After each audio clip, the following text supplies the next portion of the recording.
Bonjour amis, je veux vous parler de la voiture Ford Focus. Essence ou diesel, la part des voitures équipées de moteurs à essence a considérablement augmenté. Il y a quelques années à peine, la Ford Focus était le moteur diesel dominant, mais cette tendance touche peu à peu à sa fin. Pour une raison simple. Bien que les moteurs diesel utilisés dans ce modèle soient généralement bons, à un certain moment, il n'est pas rentable de les réparer. Les dépenses sont trop élevées par rapport à la valeur du véhicule. C'est pourquoi les versions diesel finissent dans les casses ou sont dirigées vers l'Est. Cependant, ce n'est pas un grand avantage. Si l'on compte uniquement les voitures à essence, en soustrayant les voitures à gaz, l'avantage est toujours du côté du diesel. Depuis des années, les utilisateurs de version essence sont avertis des effets potentiellement désastreux de l'installation du GPL dans la Focus 2 et dans une large mesure à juste titre. Cependant, dans cet article, je vais vous expliquer pourquoi, malgré cela vaut la peine de rouler à l'essence même dans une Focus. Quel moteur à essence était proposé dans la Ford Focus 2? Concentrons-nous donc sur les voitures à essence. La gamme d'unités est assez vaste et chacun y trouvera son bonheur. Voici l'offre complète que le constructeur proposait dans les années 2004-2010. 1,4 80 chevaux, développé en collaboration avec Yamaha, mais un peu trop faible pour une compacte.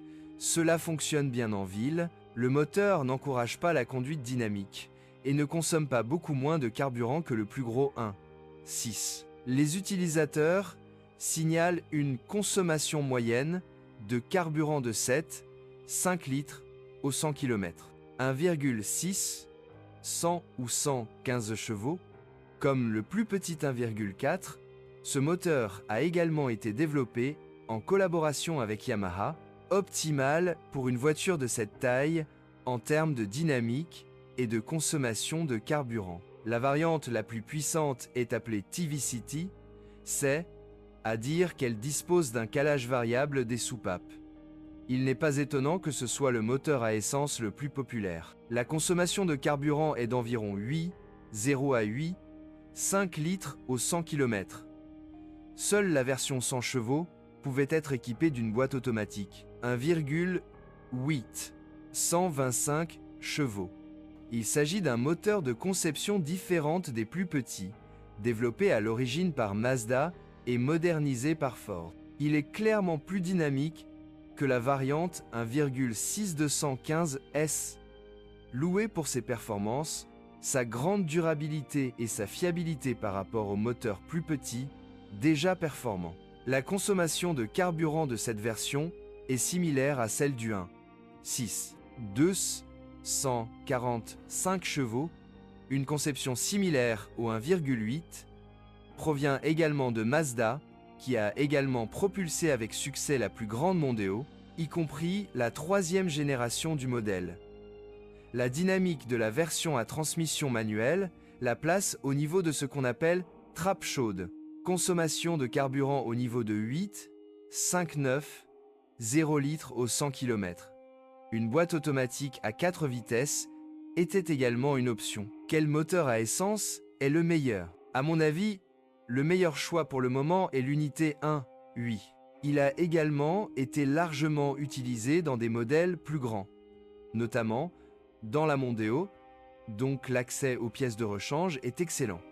De plus, c'est la construction la plus fiable. Le système de distribution à chaîne ne tombe pratiquement jamais en panne. Cela peut être dit à propos de n'importe quel domaine. Bien que vous puissiez lire dans de nombreux guides qu'il ne s'agit pas d'un moteur adapté à l'installation GPL, cela n'est que partiellement vrai. Je déconseille uniquement d'acheter une voiture avec le système déjà installé si celle-ci présente des défauts. Ce moteur s'avère être le meilleur à cet effet, hormis le 5 cylindres 2, 5L, presque blindé de la Focus ST. Il suffit d'installer l'installation appropriée et de la régler correctement.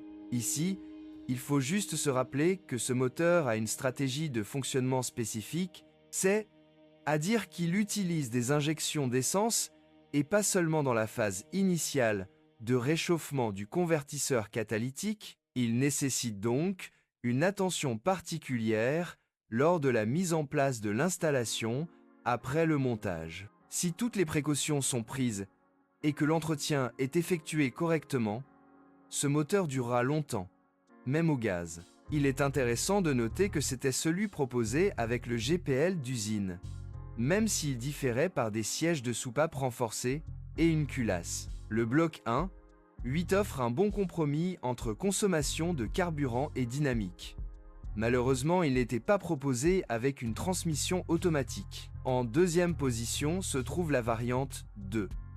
Ce moteur est très similaire dans sa conception ou 1,8 en termes de synchronisation, mais aussi de fiabilité, bien que les pannes, par exemple, de la pompe à carburant ou des bobines d'allumage soient plus courantes. L'installation de GPL n'est généralement pas non plus recommandée, mais si vous suivez les règles déjà mentionnées, ce ne sera pas un problème. On peut supposer que le moteur de 2 litres offrira la meilleure expérience de conduite au GPL, car la consommation de carburant ne sera plus aussi importante. Le moteur 1.6 est un optimum bon marché.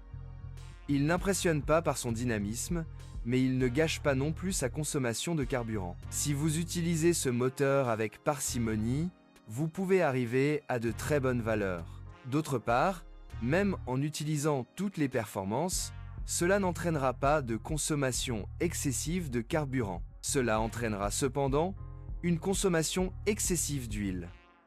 Les défauts mineurs surviennent plus souvent que sur les motos plus grosses. Il s'agit notamment de dommages au capteur de position du vilebrequin et à la sonde lambda, défaillance de la bobine d'allumage, dommages aux engrenages responsables du calage variable des soupapes. De plus, il y a une courroie de distribution qui doit être remplacée périodiquement en même temps que la courroie d'accessoires. La question des installations GPL est également légèrement différente. En fait, vous ne devriez pas installer un tel système d'alimentation en raison de la tête délicate, mais des solutions appropriées ont déjà été trouvées. Vous pouvez utiliser une lubrification des sièges de soupape ou, pour protéger les soupapes et les sièges de soupape, nous avons préparé une fonctionnalité que l'on retrouve dans nos contrôleurs de génération Q, marque Stag, NDLR.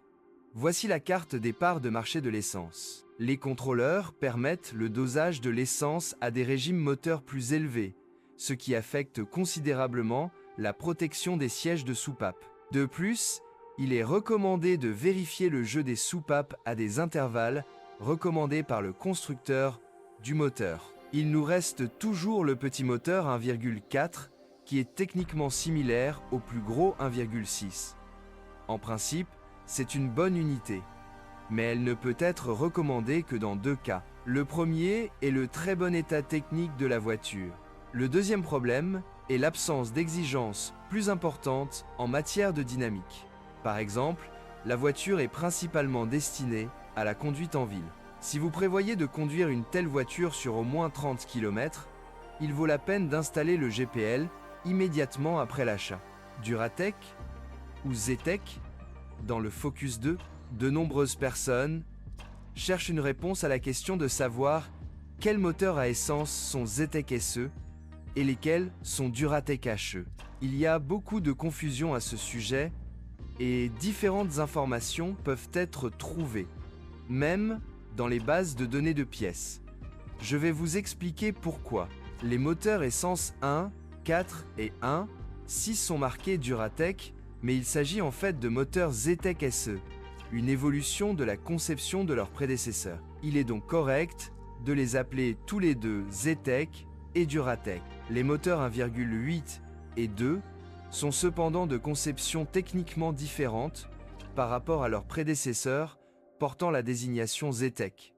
C'est pourquoi ils méritent pleinement le nom Duratec. La différence entre les unités 1,4, 1,6 et 1,8, 2 est que les plus petites sont marquées Duratec uniquement pour des raisons de marketing. Pour unifier les noms, en réalité, seuls les plus grands appartiennent à la famille Duratec. Qu'en est-il des Focus ST et RS ? La Ford Focus ST sera bien sûr une voiture nettement plus chère à entretenir que les versions classiques, mais le moteur est tellement bien conçu qu'il n'y a pas lieu d'en avoir peur. Il fonctionne également parfaitement au GPL et il n'y a aucune raison de renoncer à un carburant moins cher simplement à cause de la désignation ST. D'autant plus que le modèle ST, contrairement au RS, n'a aucune valeur de collection et rien n'indique qu'il en ait jamais eu. La Ford Focus RS est une histoire complètement différente.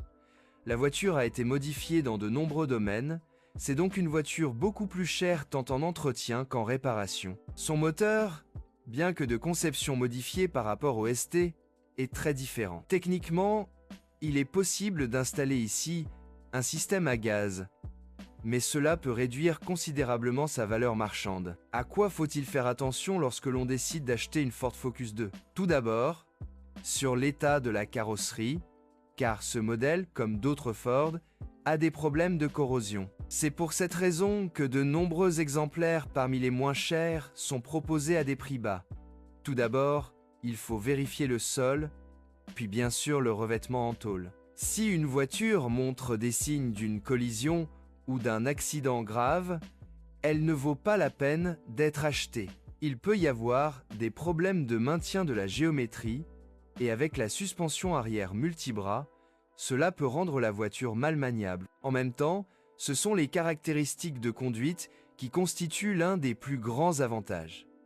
Conduire la Focus 2 est un pur plaisir. Maintenir la suspension en bon état n'est pas coûteux, et remplacer un jeu de triangle tous les 100 000 km ne vous ruinera pas. La voiture démontre une grande durabilité globale en dehors de la carrosserie.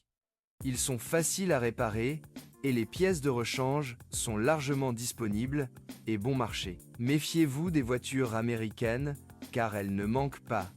Il vaut la peine de les examiner de plus près car leur histoire est souvent méconnue. Ils peuvent également être équipés de manière spécifique, ce qui ne constitue toutefois pas nécessairement un inconvénient. Merci de m'écouter, n'oubliez pas de vous abonner à la chaîne et de noter ma vidéo. Si vous connaissez des problèmes avec cette voiture que je n'ai pas mentionnée, assurez-vous de les publier dans les commentaires.